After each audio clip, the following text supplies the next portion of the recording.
নমস্কার দর্শক বন্ধুরা, আমি শান্তনু ঘোষ।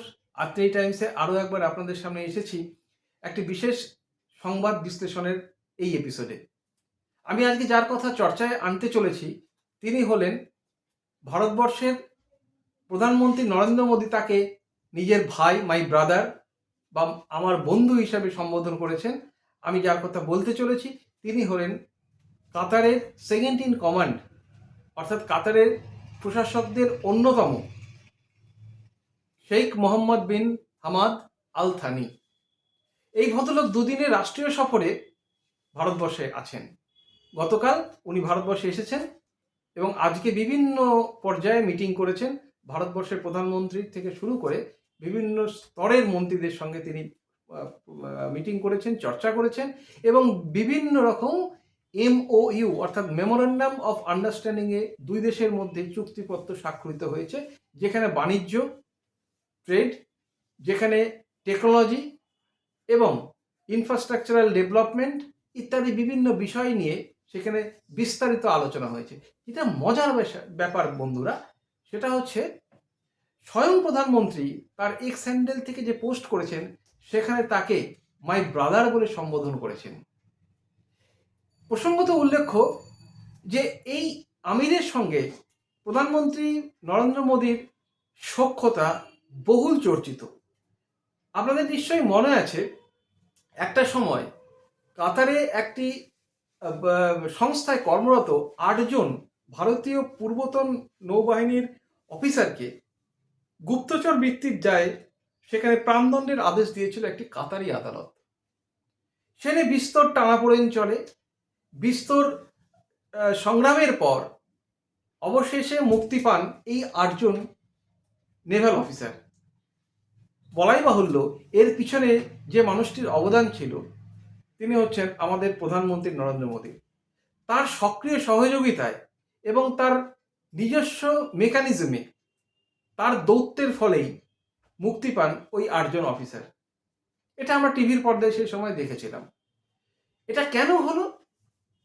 কারণ কাতার এবং ভারতবর্ষের মধ্যে একটা ক্রমবর্ধমান একটা স্ট্র্যাটেজিক পার্টনারশিপ খুব শক্তভাবে গড়ে উঠছে বন্ধুরা। আপনারা নিশ্চয়ই বিগত বছরগুলিতে খেয়াল করে দেখবেন যে প্রধানমন্ত্রী নরেন্দ্র মোদী বিভিন্ন সময়ে তিনি পশ্চিম এশিয়ার বেশ কিছু দেশকে গুরুত্ব দিয়েছেন। তার মধ্যে অন্যতম 3টি দেশ হলো সংযুক্ত আরব আমিরশাহী, সৌদি আরব এবং কাতার। ভূ রাজনৈতিক দিক দিয়ে দেখতে গেলে এই 3টি দেশেরই ভীষণ গুরুত্ব রয়েছে, বিশেষ করে পশ্চিম এশিয়ায়। ভারতবর্ষের অর্থনৈতিক উন্নতিতে এই 3টে দেশের অবদান অনস্বীকার্য। জানা গেছে যে কাতারে এই মুহূর্তে ভারতবর্ষের প্রায় 8.5 লক্ষেরও বেশি মানুষ সেখানে কর্মরত। বিভিন্ন সেক্টরে তারা কর্মরত এবং একটা বড় অংশের মানুষ সেখানকার রাষ্ট্রীয় সম্পদ, অন্যতম রাষ্ট্রীয় সম্পদ ভূগর্ভস্থ গ্যাস, যার অন্যতম গ্রাহক ভারতবর্ষ, সেই গ্যাস উত্তোলনের বিভিন্ন খনিতে, বিভিন্ন ক্ষেত্রে এই মানুষগুলো কর্মরত এবং এই কোঅপারেশন ক্রমশ বাড়ছে এবং এমন একটা জায়গায় পৌঁছেছে যে আমাদের প্রধানমন্ত্রী স্বয়ং আমাদের নরেন্দ্র মোদী তিনি এই কাতারি আমিরকে নিজের ভাই, মাই ব্রাদার বলে সম্বোধন করেছেন এবং অবশ্যই একজন মুসলিম দেশের একজন রাষ্ট্রনায়ককে এইভাবে ব্রাদার বলে সম্বোধন করাকে তিনি অনেক ক্ষেত্রেই চুপ করিয়ে দিতে পেরেছেন অনেককেই, বিশেষ করে তার বিরোধীদের। বিশ্ব রাজনীতিতে ইতিমধ্যে অনেক পট পরিবর্তন হয়েছে।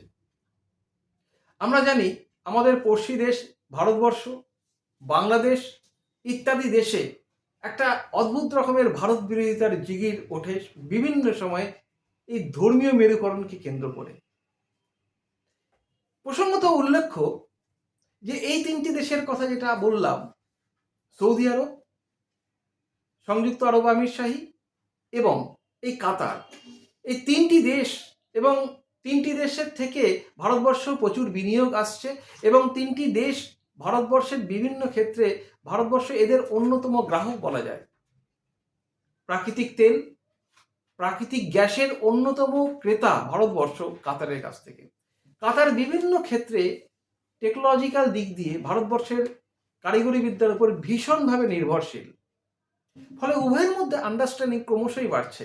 এতটাই আন্ডারস্ট্যান্ডিং তীব্র হয়েছে যে গত বছর এহেন একটি মুসলিম দেশ, যেই সেটা হচ্ছে আপনার সংযুক্ত আরব আমিরাত, যাকে সংযুক্ত আরব আমিরশাহী বলা হয়, তার অন্যতম আমিরাত আবুধাবিতে একটি হিন্দু মন্দির উদ্বোধন করলেন স্বয়ং প্রধানমন্ত্রী। স্বাভাবিকভাবেই এই দেশের এত বড় মাপের একজন রাষ্ট্রনায়ককে পেয়ে আপ্লুত প্রধানমন্ত্রী আজকে তাকে আবার তার নিজের এক্স হ্যান্ডেলে পোস্ট করে তাকে মাই ব্রাদার বলে সম্বোধন করেছেন। এই মানুষটি গতকাল যখন সন্ধ্যাবেলায় ভারতবর্ষে আসেন, প্রধানমন্ত্রী তখন কোনো রকম সরকারি প্রোটোকলের তোয়াক্কা না করেই তার কাছে ছুটে যান এবং তাকে জড়িয়ে ধরেন এবং একটা উষ্ণতায় ভরিয়ে দেন এই অতিথিকে, এই আমিরকে। বন্ধুরা, এর কিছুদিন আগেই যখন আমাদের প্রজাতন্ত্র দিবস পালিত হলো 26শে জানুয়ারি, সেই সময় আমাদের দেশে যিনি অতিথি ছিলেন তিনি ছিলেন ইন্দোনেশিয়ার বর্তমান প্রধানমন্ত্রী। এই মানুষটি এমন একটা দেশের প্রতিনিধিত্ব করছেন যিনি পৃথিবীর অন্যতম একটি মুসলিম জনসংখ্যা বহুল একটি দেশের প্রধানমন্ত্রী, ইন্দোনেশিয়ার প্রধানমন্ত্রীর কথাই বলছি।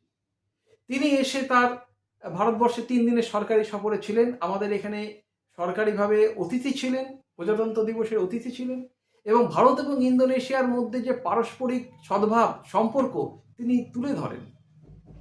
এইভাবেই বিশ্ব রাজনীতিতে ভারতবর্ষ ক্রমশ একটা নিজের স্থান তুলে ধরছেন। আরও ভারতবর্ষের রাষ্ট্রনায়করা আগামীতে নিশ্চয়ই এইভাবেই তার স্থান আরও একবার জগৎ সভায় উঁচুর দিকে নিয়ে যাবেন। আজকে এই পর্যন্তই। ভালো থাকবেন, অবশ্যই কমেন্ট করবেন এবং পারলে শেয়ার করবেন, সাবস্ক্রাইব করবেন। আবার আরেকদিন দেখা হবে অন্য কোনো ভিডিও নিয়ে। ভালো থাকুন, নমস্কার।